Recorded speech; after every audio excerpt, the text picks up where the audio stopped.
Hi friends, welcome to our channel. நம்ம இன்னைக்கு ஒரு முக்கியமான தகவல் பற்றி தான் பார்க்க போகிறோம். அதாவது ரேஷன் கார்டு வச்சுருக்க எல்லாத்துக்கும் தமிழக அரசு ஒரு அதிரடியான அறிவிப்பை வெளியிட்டிருக்கு.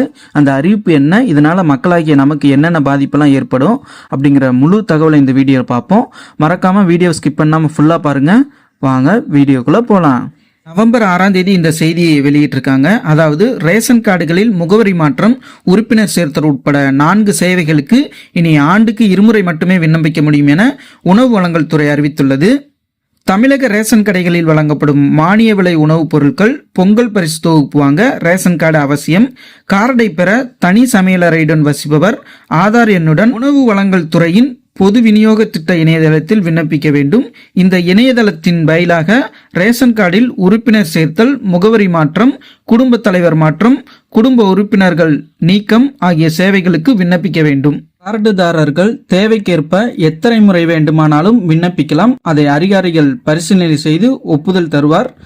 இந்நிலையில் உறுப்பினர் சேர்த்தல், முகவரி மாற்றம், குடும்ப தலைவர் மாற்றம், உறுப்பினர் நீக்கம் ஆகிய சேவைகளுக்கு ஆண்டுக்கு 2 முறை மட்டுமே விண்ணப்பிக்கும் சேவையை உணவுத்துறை அமல்படுத்தியுள்ளது.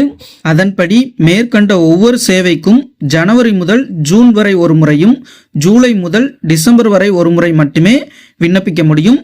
ஆவணங்களை பதிவிறக்கம் செய்ய முடியும். இது குறித்து உணவு வழங்கல் துறை இயக்குனர் சிவராஜு மாவட்ட வழங்கல் அதிகாரிக்கு சுற்றறிக்கை அனுப்பியிருக்காங்க. ஸோ அந்த சுற்றறிக்கையில் என்ன சொல்லியிருக்காங்க அப்படின்னா, ரேஷன் கார்டில் கரெக்ஷன் ரிக்வஸ்ட் நம்ம கொடுக்கறது வருஷத்துக்கு 2 தடவை தான் கொடுக்குற மாதிரியும், நம்ம டூப்ளிகேட் ரேஷன் கார்டு டவுன்லோட் பண்ணுறது 2 தடவை மட்டும்தான் டவுன்லோட் பண்ணுற மாதிரி ஆப்டிமைஸ் பண்ணணும் அப்படின்னு சொல்லி மென்ஷன் பண்ணியிருக்காங்க.